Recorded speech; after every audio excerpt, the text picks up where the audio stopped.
пані Рут МАТЕУС-БЕРР з директорка інституту, директорка Центру дидактики мистецтва та міжпредметної освіти Віденського університету прикладних мистецтв в Австрії і професорка, магістерка мистецтвознавства, габілітована докторка філософії. Ms. MATEUS-BERRR, I will just introduce you for the benefit of everybody else, and then the floor is yours.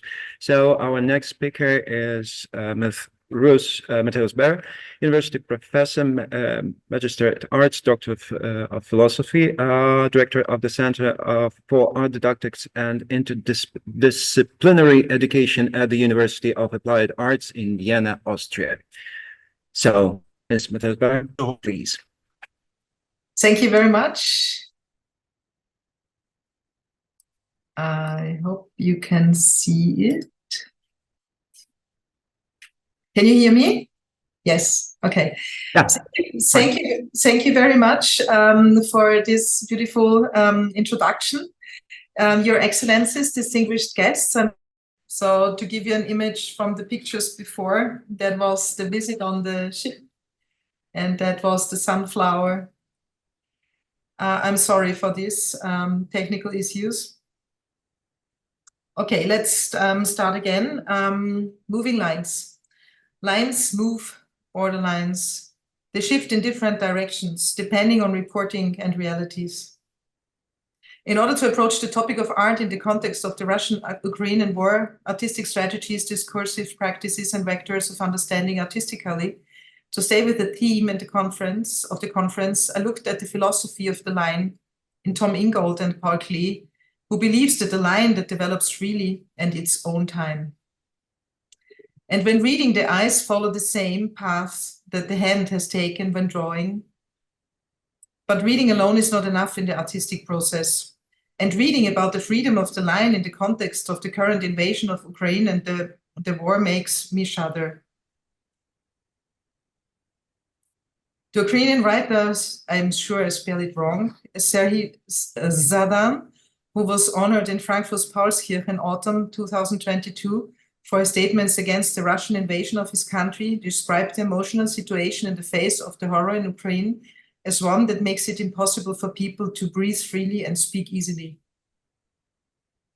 Artistic practice allows for a differentiated debate here. If you don't fall into a state of shock, which would be very natural given the current unrest in the world. If you continue the experiment of the shifting borderlines in the Russian-Ukrainian war, a topographical image emerges that resembles a hill, a mountain.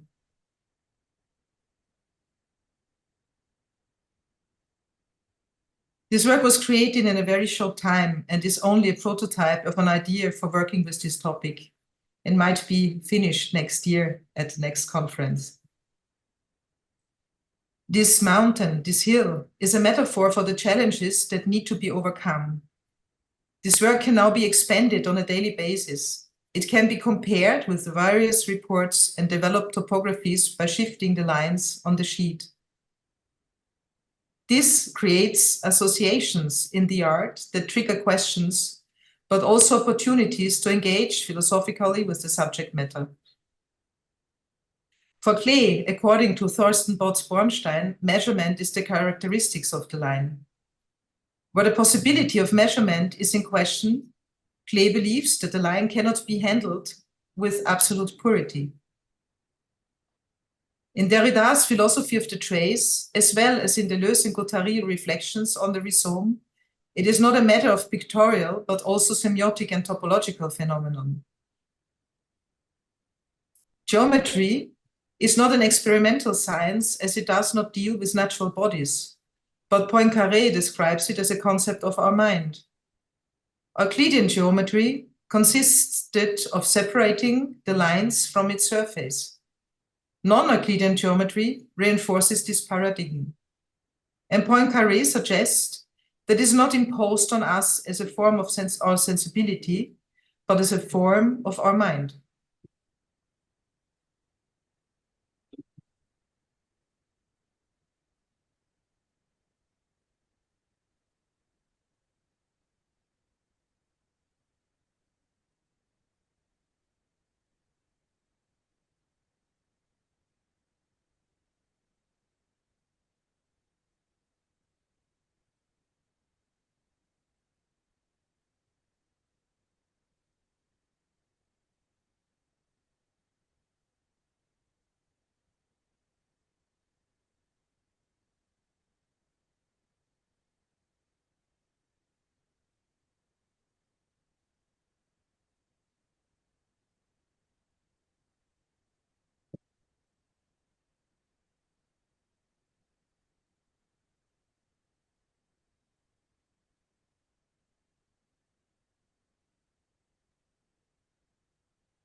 And have we finally returned to the male fantasies of Klaus Teweleit, whom we have already met 1977 in his study of proto-fascist consciousness? Can it also be a concert of our thoughts, ideas about the world and dreams, to imagine the impossible, at least for a moment?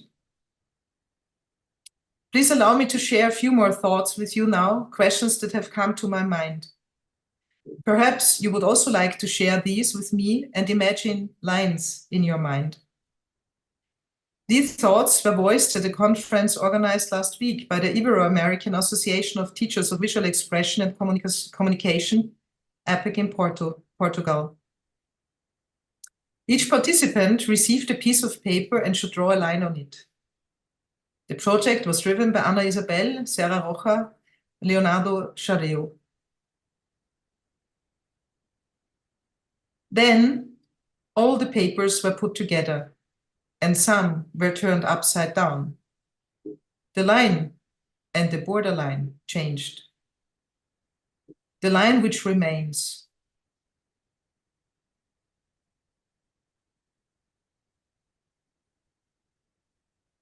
Questions which arose.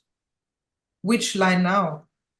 Which is the right one, the real one, and who decides? What happens if you imagine the lines three-dimensional? Cut them, visual narratives with text? When somebody combines lines in a new form, what happens then? Co-creation might break the freeze of shock. It might be playful engagement. Is there a difference in knowing the meaning of the line? Which is the first line? And what does it mean? Since we do not know where the experiment of drawing lines in a war scene will lead us, the lines could be real. According to Bots Bornstein, they play out in a different kind of space, a space that can only be grasped with the mind, a space that can neither be seen nor imagined. A new artistic adventure of the lines could be expected and help us to overcome the catastrophe, at least artistically, especially for our future, the youth. Thank you for your attention to a project in progress and process.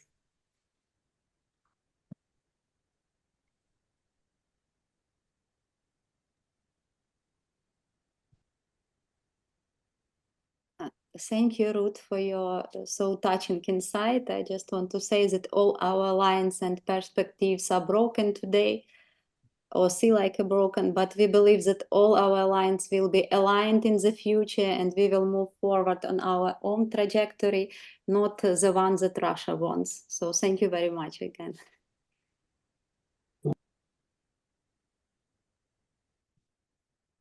Thank you.